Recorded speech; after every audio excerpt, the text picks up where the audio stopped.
please, when you go back to the thermal wonderland, make sure you stay on the formed pathways.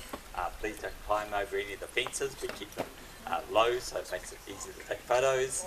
And the steamy stuff is hot, so please keep any body parts out of the steamy stuff. The Lady Knox is a fairly rare event.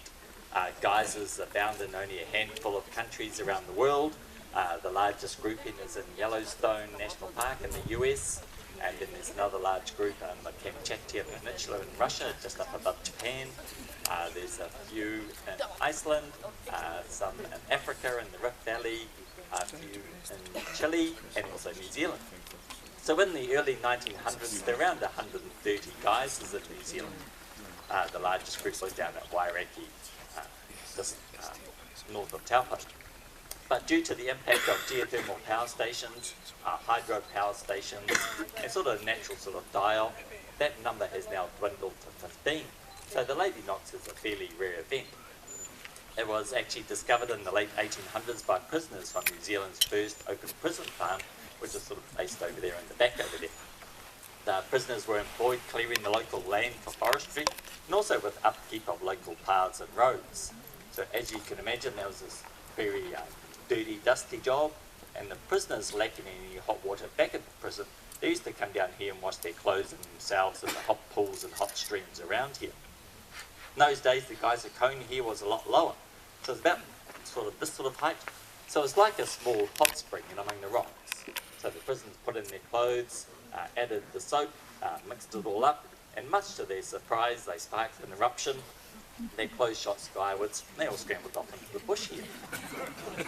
When they finally got back here, they thought they'd have a bit more fun with the geyser and increase the pressure, so they added the basic rocks around here, and over the last 100 years, the silica that's in the water beneath us has coated those rocks and given us the distinctive sintered cone shape.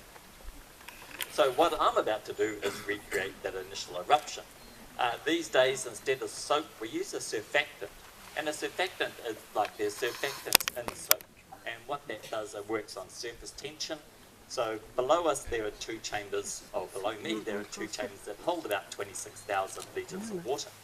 The upper chamber is around 60 degrees Celsius, and below that is another chamber that's about 160 degrees Celsius. So the upper chamber acts like a pressure valve for that very hot water down below.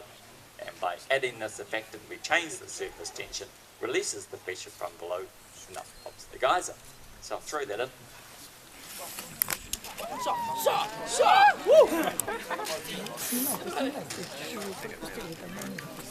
Right. Now, before you all go, ooh, it's not a real geyser, it still would erupt without us adding it. It has a cycle of somewhere between 24 to 72 hours. So very slowly, that very hot water from below will heat that cooler water above until the pressure equalizes naturally and up becomes a geyser. So by using this surfactant, we just get to time it nicely and everyone gets to see it. It is quite hard to tell how long it takes for the main eruption after we add it. Some days it's about 1 minute, and some days it's about 10 minutes. So I vary the rest of my talk accordingly and run away if I have to. The geyser is named after Lady Constance Knox. She was the daughter of the then Governor of New Zealand, Lord Geiger, who was down visiting the prison in 1903. And Lady Knox came down here, christened the geyser, and induced it herself. It's been induced daily now since the 1930s, so the last 80 or so years, and it's still playing as strong now as it did then. It normally plays for anything between about 30 minutes to about an hour, but because of the low rainfall after the last few months, sometimes it only plays for sort of 1 or 2 minutes. Like yesterday, it was still playing for an hour or so. So it does vary quite wildly, but have your cameras ready for the initial eruption. The initial eruption is normally the highest, so it's normally at sort of about 10 to 15 metres, so then dies down, but continues playing at varying heights for that next hour or so. If you have any other questions about the geyser, please ask myself or any of us back at the visitor centre. We're very happy to answer all your questions. It looks like I should make a move. I hope you enjoy the geyser and the rest of your activities. Thank you very much.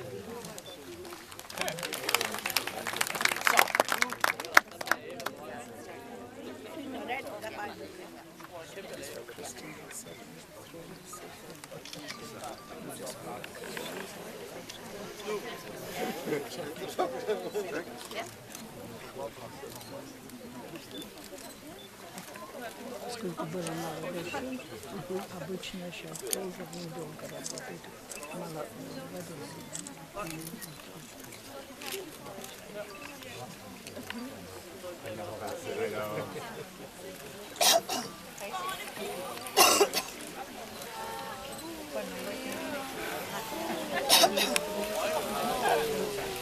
Потом, когда поднимется до этой воды, мы хотя